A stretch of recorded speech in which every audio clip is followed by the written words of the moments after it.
Tuesday, May 26th, and it's another episode of Beyond the Lines. Thank you for joining us.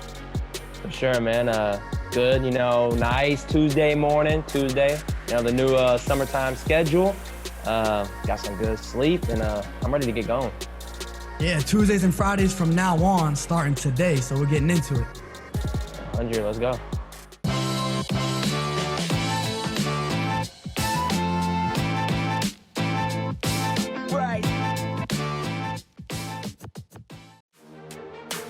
Time for the 5 facts. Let's get into them. Number 1. Michael Jordan's 6 rings weigh more than Tom Brady's. Tom Brady or Michael Jordan both have 6 rings in their own respective sports. Pretty close conversation, right? Wrong. Let's equivalent a 7-game NBA Finals series to a 4-quarter Super Bowl. Michael Jordan never needed a Game 7 in the NBA Finals. In other words, there were always definitive wins. The championship was wrapped up early. Tom Brady, on the other hand, his first 3 were on last-second field goals. His 4th, the Marshawn Lynch Seattle blunder with seconds to go. His 5th went to overtime, although it was an all-time great comeback. His 6th, sure, we'll give that one to him against the Goff-led Rams. Quite different from Jordan, huh? And I'm not even considering Brady's 3 losses. Think it's close? Think again. Number 2, Russell Westbrook is not a top 5 point guard. Here, I'll put the list out right now with the reason why each one is superior. Steph Curry, unconceivably better and more efficient scorer. Damian Lillard, don't make me pull up the tape from the playoffs. Kyrie Irving, he has Russ's Mamba mentality, but with a much greater offensive skill set and efficiency. Ben Simmons, bigger, better defender and passer, and plays within the system better. Makes his teammates better. Kemba Walker, clutch bucket getter who delivers in big moments. Also makes his teammates better. I like Russ. He's as great an athlete as there is in this game, maybe ever. But winning comes down to a lot more than that. The guys listed above just happen to be much more adept. I'll leave it at that. But even that old dude in OKC that replaced Russ, yeah, I'll probably take him too. Maybe that young cat in Memphis as well. Number 3, the Jets should trade Jamal Adams. There are few teams in the NFL that could use a resurgence more than the Jets. They got a young quarterback who's yet to prove if he can get it done, but then again, hasn't really had the talent around him for us to give it a fair assessment. I believe Jamal Adams is one of the best young safeties in the NFL. He may be the best safety, period, but since when has solely a safety been a difference maker on a team? Much less a disgruntled one.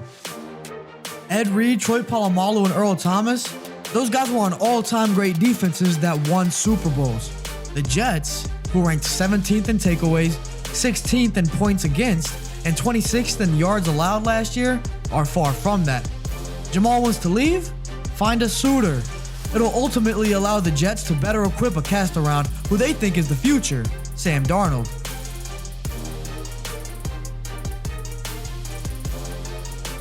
Number 4, the Saints are the best team in the NFC South.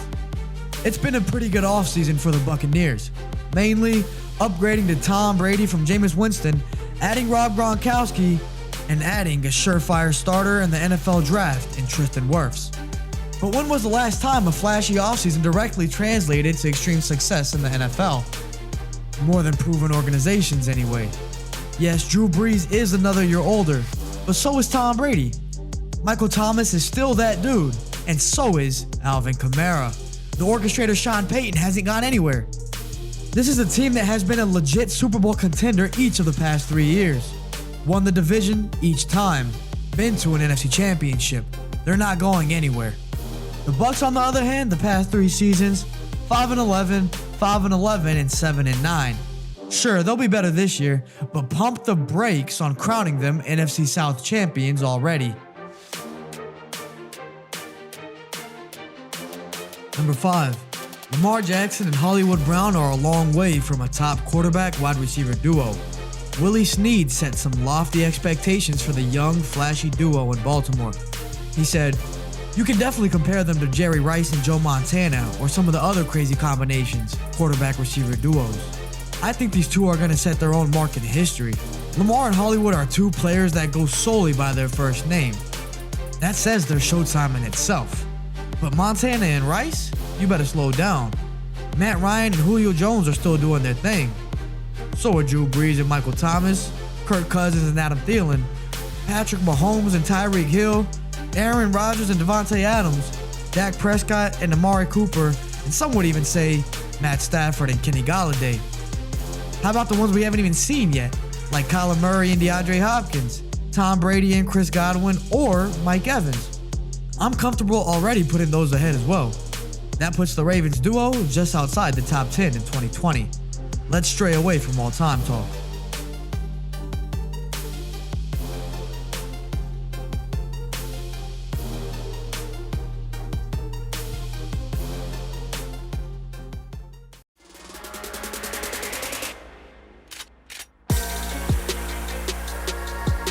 Felipe, man, you made it real easy on me this week to choose my worst take, man. You just did. And these past 5-6 weeks, we've had these GOAT conversations, right?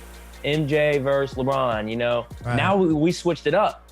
MJ versus Tom Brady. You think MJ's six? You think his 6 rings because he's never been, to a game 7. He's got it done before that. You think it's more impressive than Tom Brady's because Tom's, been to overtimes. He's been in overtime. He's had, kickers at game-winning field goals from majority of his Super Bowls. A bulk of them are down to the wire. Something MJ didn't have in his career in the finals, at least. And I think that doesn't really matter when it comes to football because they're different avenues. And I wholeheartedly 100% think that Tom Brady's 6 rings is a lot more impressive than Michael Jordan's 10 rings. And 6 rings, excuse me. And that being said, man, football and basketball, you're playing both ways. You get to do more. You have more. You have more. You can impact the game more, right? By offense, by defense, by other ways. Football, you're dependent on a lot. Not to mention, it's more physical sport. So if I'm a quarterback, I gotta have my linemen be on one. I gotta have receivers that are gonna get open, that are gonna catch the ball. I gotta have a pass rusher that's gonna get to the quarterback, a secondary that's gonna stay on their guy. Linebackers are going to hit, kickers going to hit field goals. So I think it's so much more dependent on so many other people that it is harder because we've seen Aaron Rodgers hasn't won in how long? 10 years? Yeah. And he's such a great player, and I think he's the most skilled player ever, but he's never had, it's the talent that becomes around him. You got to have that equal talent, not to mention injuries. Like I said, it's a more physical sport. Injuries happen, and you could play devil's advocate and say that, he only is playing one position. So he doesn't got to play safety. He doesn't got to catch the ball. He doesn't got to run the ball. You can do it that way, but at the same time, it's harder because imagine you being great at something and then you got to watch somebody else, regardless if they're better than you at that position. You got to watch them and make sure that they are doing their job. You got to make sure that they're hitting their holes, they're hitting their gaps. You have to make sure that because if not, then you might not have a chance with a minute left to get the ball back and show them that, hey, I'm going to go down and win. So I just think it is a lot more impressive. Man, he's been 6 titles and he's been to 8? And it's, he's been in the league 20 years? When it's about 19, 20 years around there? Yeah, he's an old man. And we never seen that. He has the most, Tom Brady has the most titles ever in the NFL overall. They're tied with a couple franchises. Him alone, he did it in 20 years, got 6. Alone has 6, which would be number 1, tied with Pittsburgh and who's it, San Francisco? Did they got 6? They might have 5 or 6. San Francisco got 5. Pittsburgh got 6. They're alone right now. Yeah, so them in Pittsburgh, and I think it's crazy and no shot to Michael Jordan because I'm not saying it's easy in basketball by any means, but man, with Tom Brady and you doing football, it's just that's a different animal, and that's crazy to me. Yeah, 100%. You said I could spin it on its head a little bit and kind of use that against Tom Brady and for Michael Jordan, that he does play both sides of the ball. And that's exactly what I'm going to do. I mean, all I'm hearing from that argument is that the Patriots had a great organization, and Tom Brady was fortunate to have a great organization. We know Michael Jordan was as well. But as far as comparing individual players, so they both had great organizations. Let's separate them from that. Michael Jordan won all those titles. Only been to 6, but won 6, right? I mean, only, but you want to talk about Tom Brady. We didn't even consider his 3 losses. So talk about his 3 losses. He lost to the Giants twice. He lost to the Eagles once. And guess what? He's been outplayed in every single one of those. The last one that he did win, the only one that he didn't win off a last-second field goal or overtime like that was against the Rams. He beat Jared Goff and the Rams. Cool, give him a cookie or something.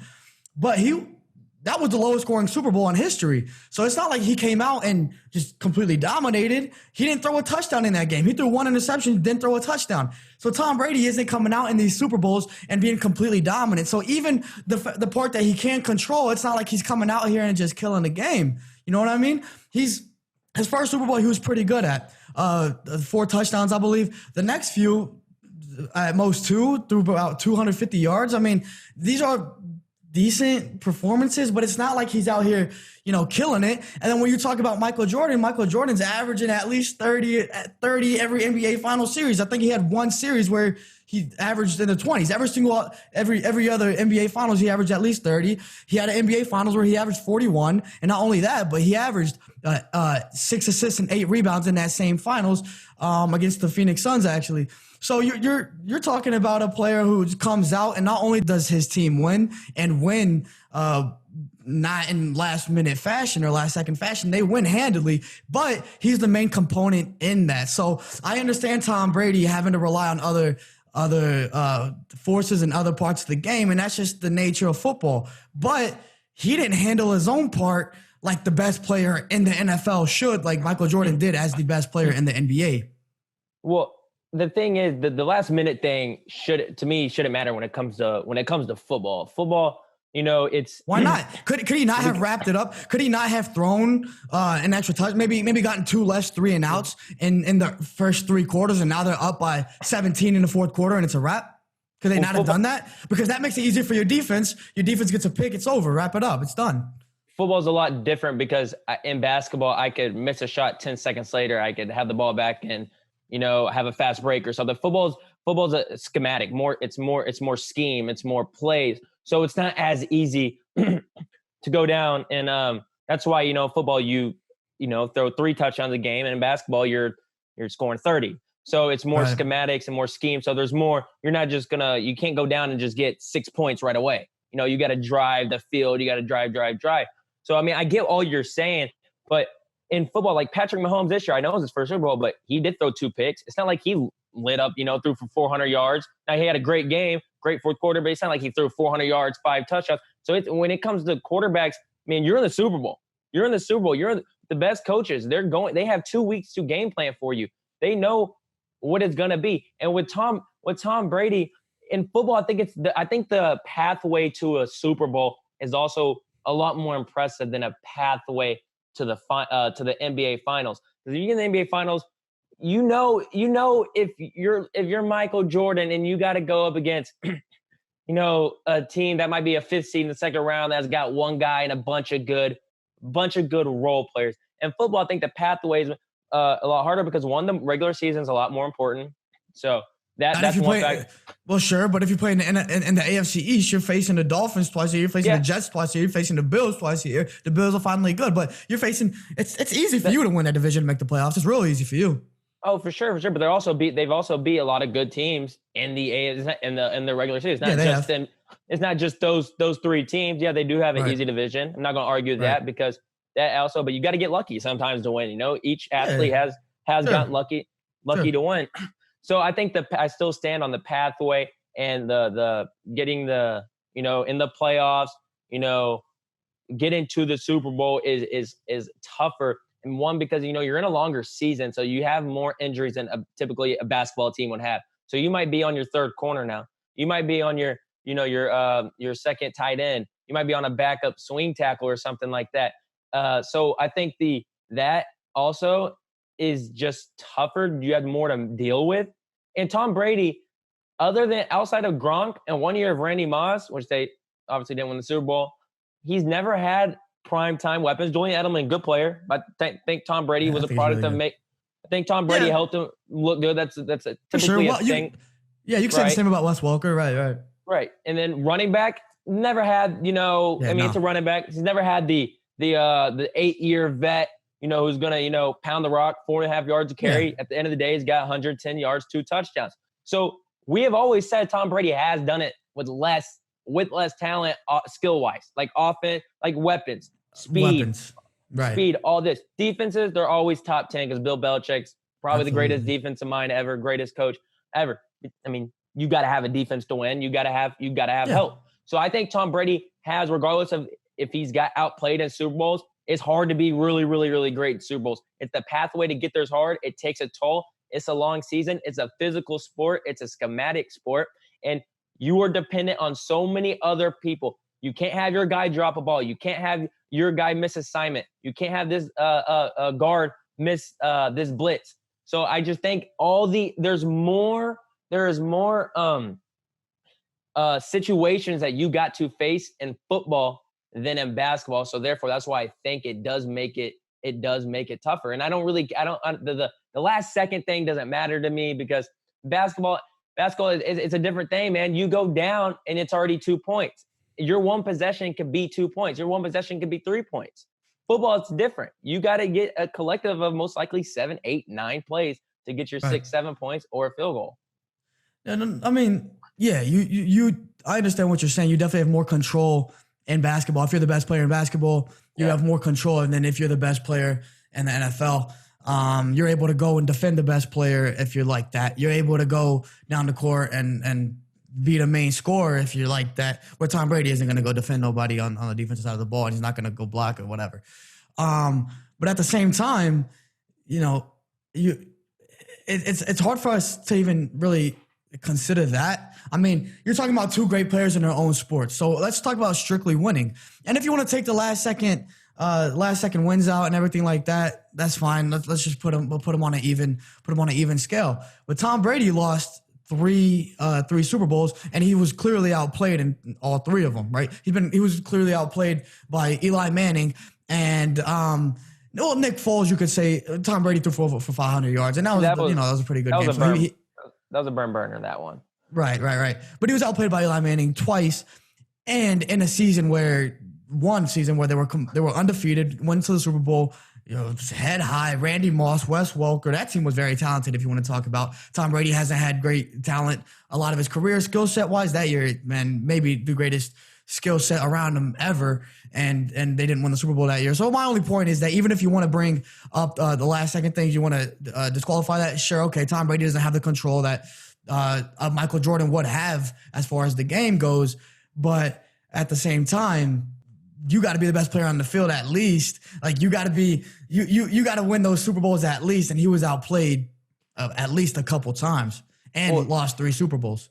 If you mean without the help of a David Tyree helmet catch on one of those Super Bowls. You lost. That's the point. That's the thing with Tom Brady. There's all these hypotheticals. There's hypotheticals about when the ones he won too. What if the Seahawks hadn't thrown the ball? What if they would have won with Marshawn Lynch? That's all this. The tuck rule with Tom Brady was it first ring against the Raiders in the playoffs earlier before that Super Bowl. He shouldn't have even made that Super Bowl if it wasn't for the tuck rule. So there's hypotheticals that go both ways, and hypotheticals only matter.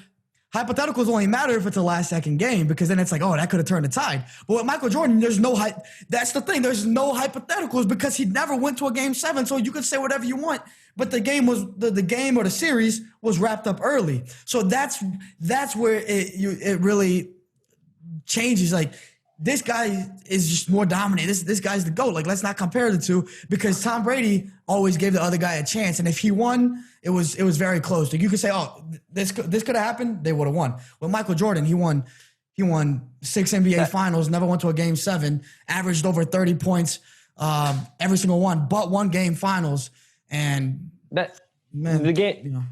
Yeah, sure. I mean, the Game 7 thing, but Michael Jordan also, he didn't go to Game 7, but he also went home early about 4 or 5 times before, the start of his career. So, I mean, we don't those aren't Game 7s, but they're game home. That's what I call him. He's out early. He's out early. But I'm not going to hold that against him because, that he's young. And players, I mean, you might not have the supporting cast around you. How about this? Consider it from the fact when Jordan reached the top and when Tom Brady reached the top. From that point on, it's just a different story.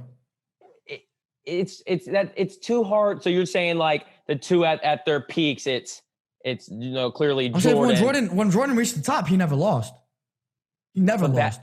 He left to play baseball, and they didn't win those 2 years, but he was playing baseball. When he came back, they won every single year, and then he never lost in the playoffs after that. He never lost a Game 7. So when he reached his peak, and then when Tom Brady reached his peak early, they won those 3 straight.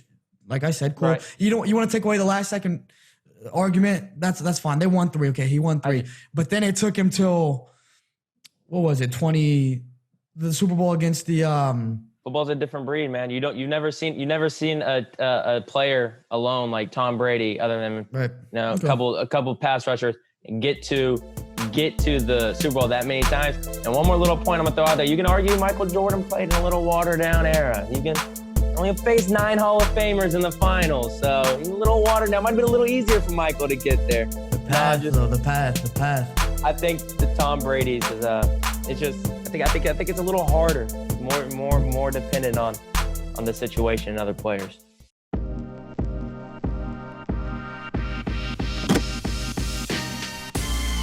My best take, Felipe, is the New Orleans Saints being the best team in the NFC South, and I agree with that. Wholeheartedly, 100%. I think they are the best team in that NFC South, one of the, if not the best team in the NFC, right up there. And it's kind of crazy how the Tampa Bay Buccaneers are now, the favorites in the NFC South. And I like the Buccaneers. We've had arguments on here about Tom Brady and the Buccaneers, and I think I do like them. I'm not overlooking them at all. Yeah, right. But they're not better than the Saints. They're not better than the Saints collectively. I mean, you got Drew Brees, you got him back. You got I think this is a prove it year for Kamara, because last year there's no Mark Ingram. There's no more Mark Ingram. He didn't score last year. He scored, but not a lot. I think they underutilized him, but that's a different story. Right. You got Michael Thomas, as much of a a diva and a loser he is on Twitter. Man, I don't know if diva's the right word, but he is a crybaby though. He's a baby. Yeah. They picked up Emmanuel Sanders. They got him a nice little pickup. So he has a chance to get back to the Super Bowl. And your defense, Cam Jordan, you got Lattimore, you got defensive players, and you got Sean Payton. I just think what they've done in the chemistry around that team, the chemistry around them, is just better. It's more authentic than the Tampa Bay Buccaneers. And I like the Buccaneers and what they got brewing, but they got to show me before you can just jump the Saints. You can jump the Panthers, Tampa Bay. You can jump the Panthers. That's fine to me. You can jump Atlanta, but to jump the Saints, and the Saints have choked a little in the playoffs, but I'm not having them jump the Saints yet because we haven't seen anything from them. And Tom Brady's another year older as well. Yeah, talent's only one factor to me. Like, obviously, the Saints have a lot of talent. Like you mentioned, Michael Thomas and Drew Brees and Kamara and the defensive guys that you said, because a lot of Drew Brees' career in the Saints, they've always had a good offense, really, but the defense hasn't really been there. Right. But now they do have a good defense. But the thing for me is that this is a proven team. I'm never going to take, especially within a division like that, and we know that, like in the NBA, division rivalries aren't a thing, right? You got rivals as far as just who is your biggest competitor, really, whether it's in the conference or the NBA as a whole. But in the NFL, divisional rivalries are a real thing. It's one of the best parts about the game. And the Saints have won the division each of the past 3 years. They've been to the playoffs every single year, been to the NFC Championship game. And the Buccaneers have been 5-11 2 of those years, 7-9-1. And, like, for me, a team that has proven themselves each year and they're established, I'm never going to be able to just jump another team over them based on just, a few off-season additions. We've seen the Eagles do that. The Eagles, how many flashy off-seasons have the Eagles had? You know what I mean? Where they've added all these guys, and then it just turns out they don't work well together. And I'm not doubting Tom Brady's ability to be pretty good this year. I do think he's fallen off a lot. I do think he's an average quarterback, but I'm not doubting that he's going to make them better, at least better than Jameis Winston, was. If Rob Gronkowski can play, I don't know if he can because he's been out of the game. Like, I think we need to consider that a little bit too, because Yeah, as much as he did get rest from playing those, that could be a negative as well. Who knows if he is not in his game flow anymore, if he lost a step. And worse, at the end of the day, the big offensive tackle that they got, he out of Iowa, I believe. Worse. He is a rookie who's never played in the big leagues before. So we need to take a full step back from this whole evaluation of the Buccaneers and let's blind the flash right now. Let's just put blinders on and look at them as an organization, because what was the last time you saw in the NFL a bad organization win with just flashy guys with good talent? Like, you don't. It's in the NFL, you win with really good organizations. Even in the NBA, you talk about the Warriors are first-class organization. The Lakers are a first-class organization. The Boston Celtics are a first-class organization. Miami was a first-class organization when they were winning. So in the NFL, it's the same thing. And just in the Tampa Bay Buccaneers aren't that, right? I mean, the last time they won, they had John Gruden, and what was it, like about 20 years ago? I mean, yeah. So I it comes a lot more than just talent for me. It's just they're just not an established organization. They're not a respected organization in the NFL. Nobody looks at them and say, I'm scared of the Buccaneers. I don't care what kind of talent they have. So, because at the end of the day, you look at the Steelers, I don't care how much talent they don't have in a certain year. You look at the Steelers and it's still the Pittsburgh Steelers. Yeah. You know what I mean? So they don't have that. They don't have that. For sure, 100%. Now, I will say, like, I would not be surprised by the end of the year if the Tampa Bay Buccaneers did end up winning. Say they went 11-5, the Saints went 10-6. I wouldn't be surprised. But for me to say, like, they're better than them right now, they should be the division favorites. That's what's crazy. There's no reason why they should be the division favorites. I mean, like you said, all those points you made, they're not a first-class organization. That's another thing they got to prove. I don't even know if they're the most popular team in their own state. I don't know, even as bad the Dolphins have been. But I think the Dolphins, historically, I think they're more popular than them. Not that means a lot, but you got there's so many factors. And the Saints, it's hard to play in that dome, man. Them fans are crazy. Them fans, they got some of the best home fans in the league. And absolutely. I think the Saints got a huge chip on their shoulder now. They think they should have been in the Super Bowl probably the last 3 years, to be honest. Especially after the Stephon Diggs play. They think they should be there, and they got a lot to prove. This probably might be Drew Brees last year. So if it's Drew Brees last year, it might be Sean Payton's last year in New Orleans. Who knows? He might venture off somewhere else. So I think this is a prove-it year, and they think they got this chip on their shoulder. That's why they went to get Emmanuel Sanders, get some of these other players. Still got a defense out there.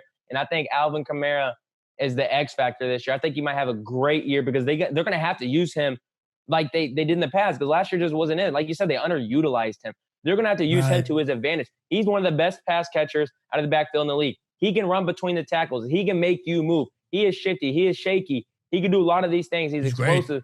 Yeah, so they got to use him more to their advantage because he's that type of player that you just don't leave. It's like the Packers with Aaron Jones. They found something Aaron Jones, and they just gave him the ball. So he scored 19 touchdowns. That's how Kamara's got to be utilized for them, to get over the hump. And I think they got that huge chip on their shoulder. And it's a prove-it year, and I don't think they're going to let anybody try to win that division without saying anything. Yeah, and to Alvin Kamara's point, he's a lot better than Aaron Jones, so he's more talented. Even greater than that. You utilize him, and let's not forget he was Offensive Rookie of the Year. He really came on the scene, and it took him a few games to get on the scene too. So when he finally did, then he just blew up. And last year, I do think he was underutilized. I think him and Christian McCaffrey are very similar players, but McCaffrey has kept ascending throughout last year, where Kamara, I think because of a lack of the right utilization of him, kind of slowed down a little bit. But I'm glad you mentioned that, because the Saints do have a chip on their shoulder. And it's weird coming from an organization like that, because maybe you think they shouldn't because we know who the Saints are. We've been knowing who they are. But if you wanted to give this team more motivation than they already had with, obviously, the first time, the first Vikings blunder, that's on them. They should have made that play. The second one, they were completely robbed out of that. The pass interference was a terrible call against the Rams. They should have made the Super Bowl that year, and I think they would have won. This team, this team we expect them to be great, but now all of a sudden, just because the Buccaneers add add Tom Brady, a 42-year-old quarterback, 42, 43, whatever he is.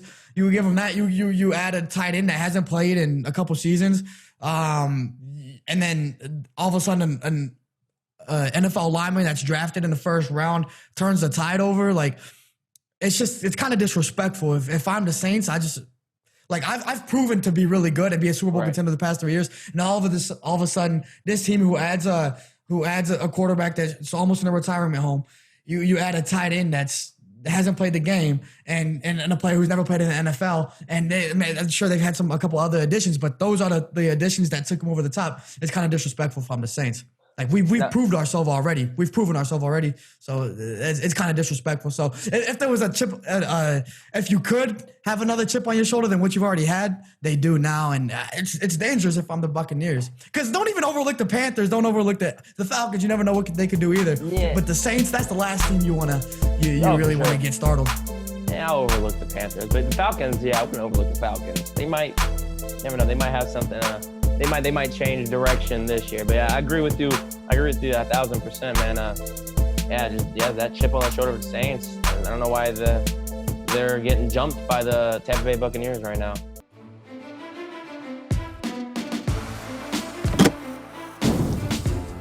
I'm not known to be the Russell Westbrook apologist, Felipe, but I'm gonna have to be it here, man. This is my hottest take. You left him out of your top 5 point guard list. You don't think he's top 5 point guard. You named Damian Lillard, Steph Curry, Kyrie. Fine. Those are my 3. I think they're better than Russell Westbrook. I don't think it's really close. But then you named Kemba Walker, Ben Simmons. I'm a Ben Simmons fan. But there is no way. Kemba Walker, what does he have done to prove that he is better than a Russell Westbrook? Ben Simmons, I like Ben Simmons. Makes his teammates better. He makes his teammates better. Kemba? Yes. Both. I don't know how much. I don't think we really have that much proof on Kemba Walker making his teammates better. I mean, he got just bounced in the first round every year of his career with, because he's played with the last class organization in Charlotte. Michael Jordan was a great player. Let's not talk about him as an owner like that. Charlotte wasn't the right spot for him, but we really see him. We've seen the transformation Kemba's had playing in Boston this year. That's my point, though. We don't really have the proof, though, that he's made his teammates better. When he came with the Celtics, they've proved, those young bucks have proven themselves.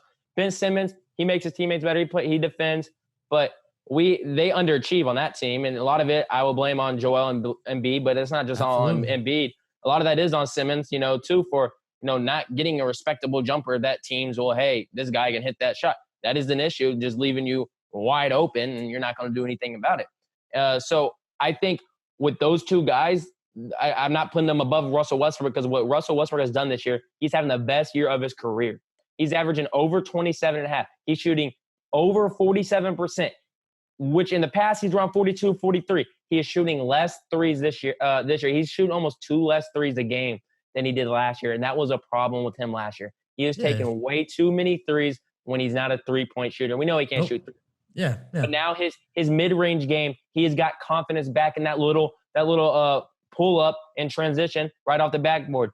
He's got that confidence back in that shot. And I think what he has done with James Harden, a lot of people question, hey, how is this going to be? I think Russell Westbrook they have excelled at that. And a lot of this time, especially about the last 15 games, last 20 games, Russell Westbrook has kind of been the one to, hey, I'm putting you on my back. Get on my back, James.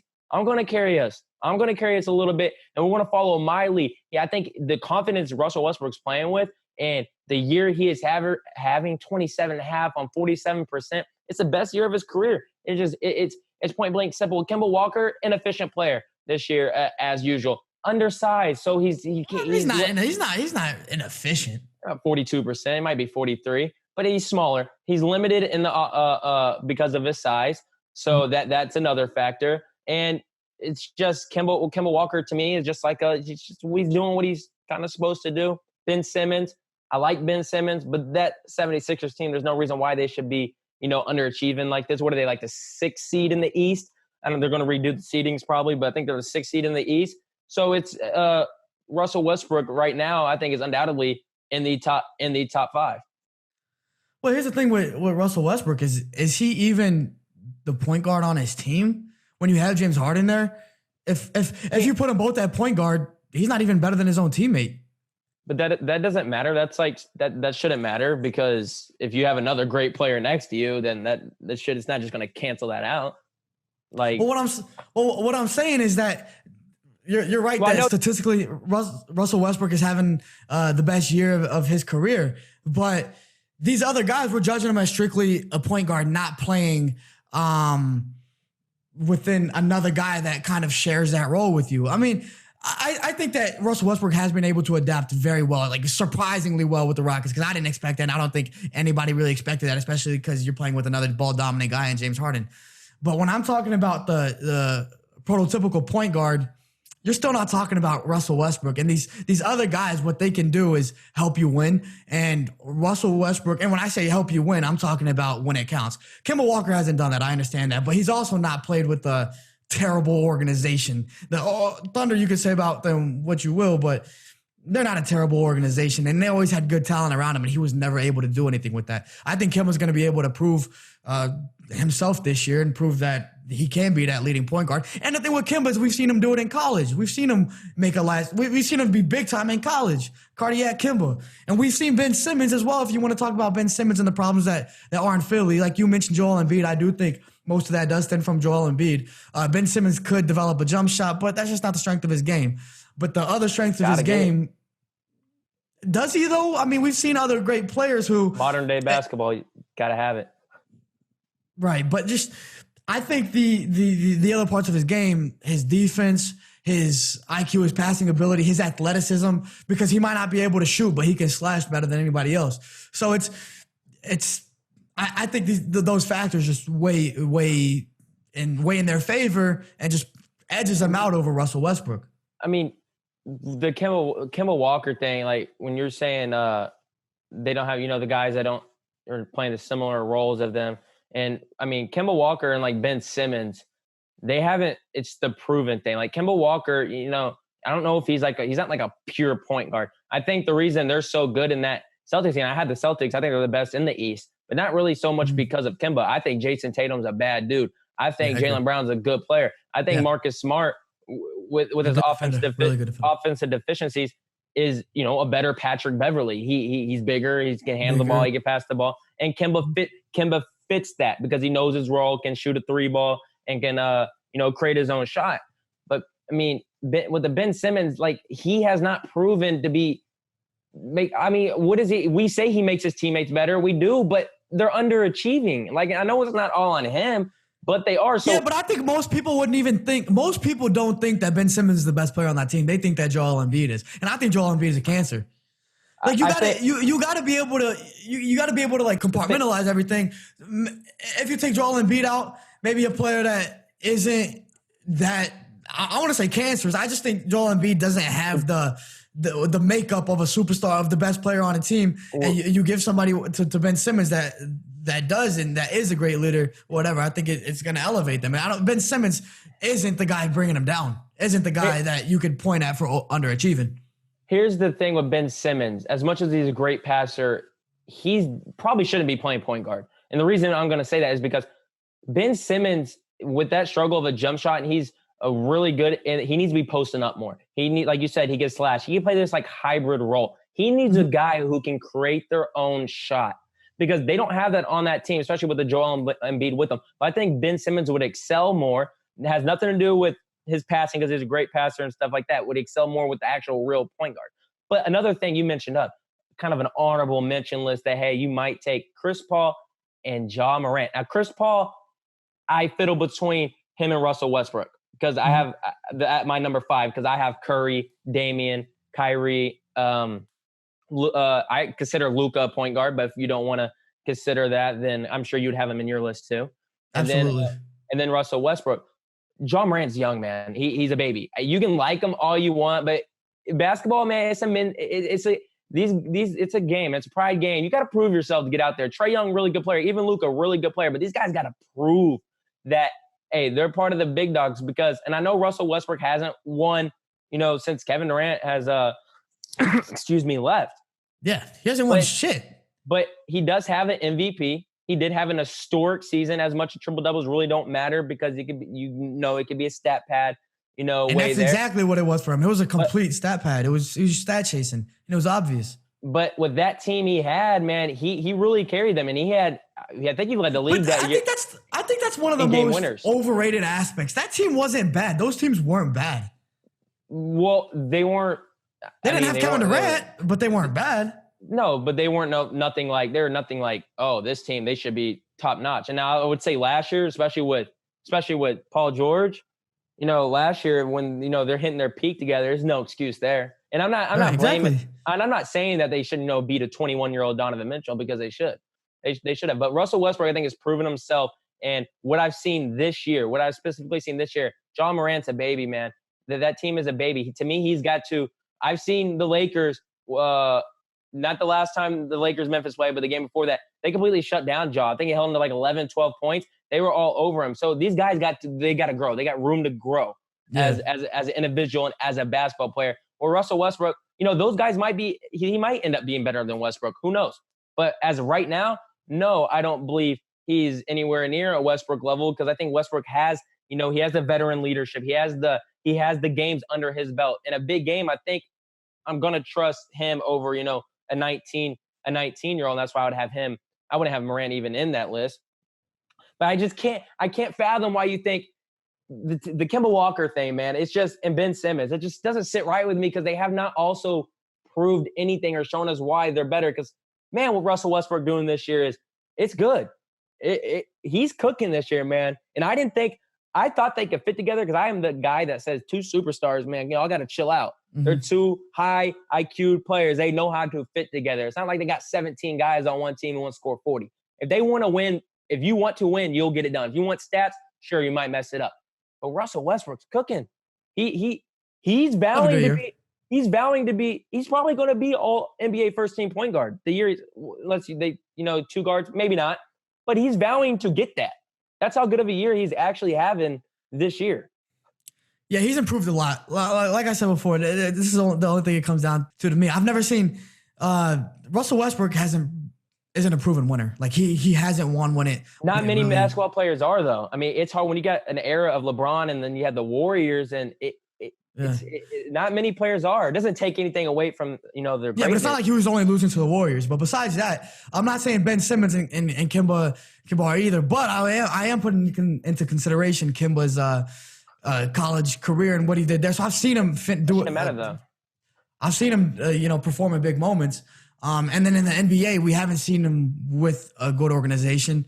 And the Celtics are that, and he's been performing well. And I do think he could lead them there. But statistically, obviously, Russell Westbrook is far and ahead of him. But and Ben Simmons, until he develops a jump shot, there's always going to be that hesitancy with him. But as a traditional point guard, somebody who can, if Russ didn't have James Harden with him, who's a top 5 scorer of all time, I just don't know how big of a difference his statistics would be this year.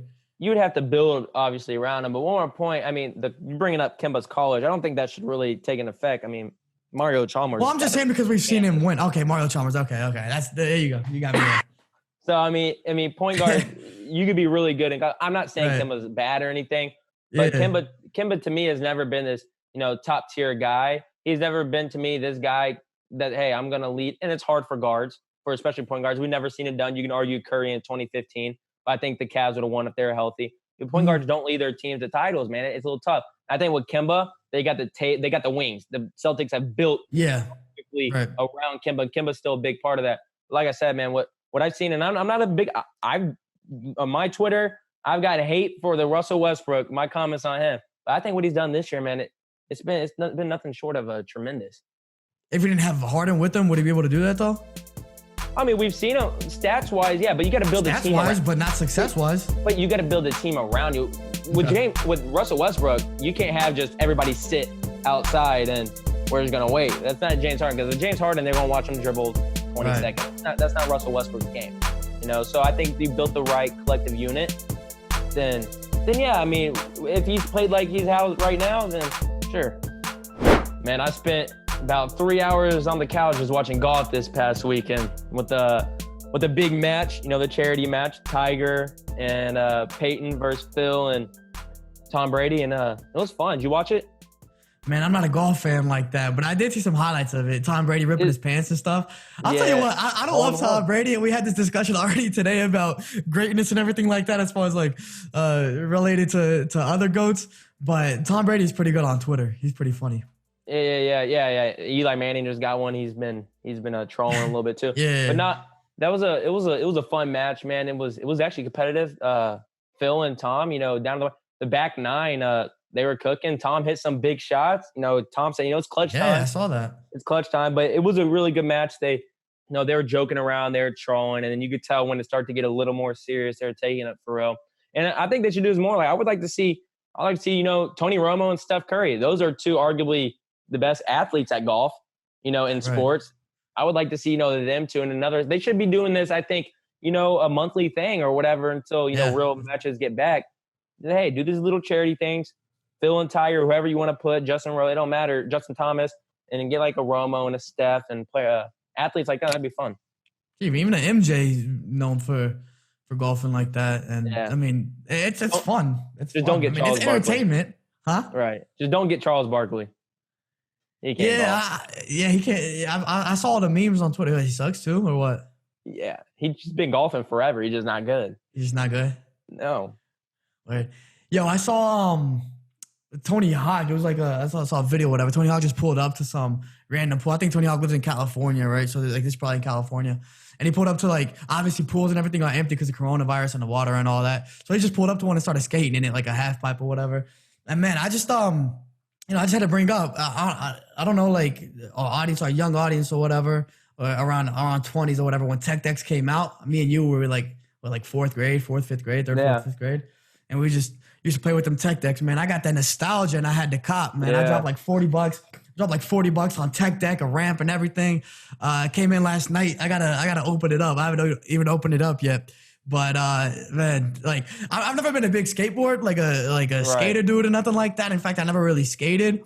But the Tony Hawk video game, that was my shit. And then the Tech Decks with my finger, bro. I'm the best finger skateboarder out here. I'm telling you. So I gotta get my skills back. I'm looking forward to that this week. Damn, man, I got a feeling we're gonna miss Friday's episode. You might be tech decking these next 3 days. But it might be the Tech Deck version, man. I'll be out here just doing some kick flips and stuff. Right. No, I used to have a neighbor, and he was big into Tech Decks, and they would like kind of create their own, or they had like these online websites. People would send them in and stuff.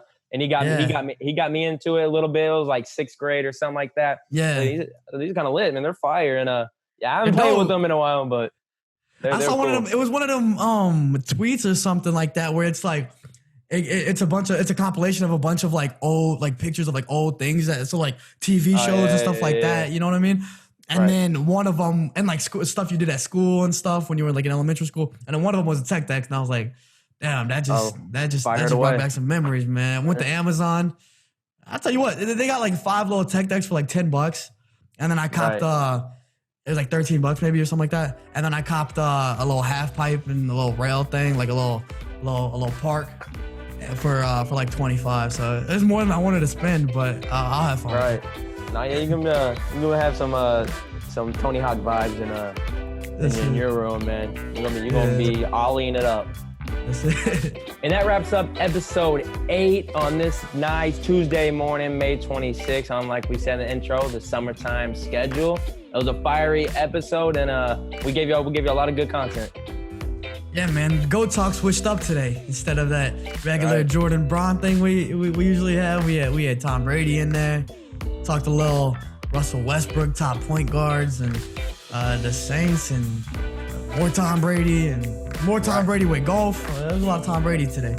But nah, man, it was a really good episode, and I'm happy to keep this thing going. Yeah, 100%, man. We got the links all in the description below. We got to follow us on all of our social medias and YouTube, Instagram, like we said, all the links down there. Y'all follow. We're going to keep giving y'all heat and keep y'all on this ride with us. Yeah, make sure you like and subscribe, man. We need that. Let's get it.